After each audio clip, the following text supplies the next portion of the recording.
আমাদের দায়িত্ব। এখন আমরা পঙ্গু হসপিটালে যাবো। এই তাগিদটা হচ্ছে কি, তাদের এই ঈদের একটা আমাদের উৎসব, এই উৎসবে তাদেরকে আমি ঈদের শুভেচ্ছা দেওয়া আর ছোটখাটো দেখা করা, এটাই বড় জিনিস। এটার জন্য সরকারের আপনার কথা অনুযায়ী, আমি আসলে ডিটেল জানি না, কিন্তু আপনার কথা অনুযায়ী তো বোঝা যাচ্ছে বৈষম্য শিকার হচ্ছে।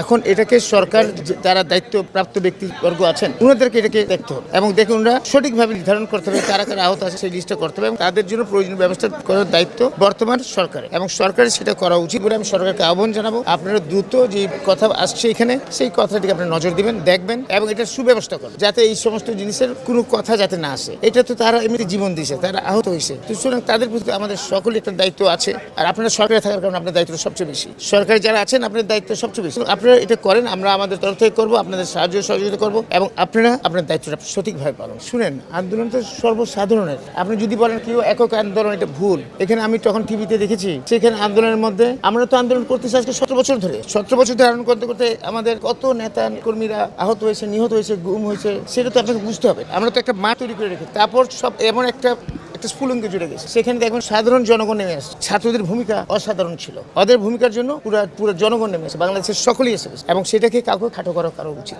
এখানে কৃতিত্ব একক কারণ সকলের, সকল জনমানুষের কৃতিত্ব। আমরা সেই স্পিরিটে যদি কথা বলি আর তাহলে এখানে এই সমস্ত আপনার বিভেদ থাকবে। আমরা কেন আমি একা কৃতিত্ব দিব? বাচ্চাদের কৃতিত্ব আছে, ওরা তো ছোট মানুষ, ওদেরকে কৃতিত্ব একটু বাড়াই দিব আমরা, কিন্তু কাউকে বাদ দেওয়া যাবে না। এক্ষেত্রে আমাদের সকলের কৃতিত্ব আছে, আপনাদেরও কৃতিত্ব আছে, মিডিয়ার কৃতিত্ব আছে। সবাই চাইছে ফ্যাসিস্ট সরকার, কর্তৃত্ববাদী সরকার, এই জুলুমকারী সরকারকে আপনারা সকলে মিলিত পালাতে বাধ্য করছেন, সেটা এককভাবে কোনটা সম্ভব না।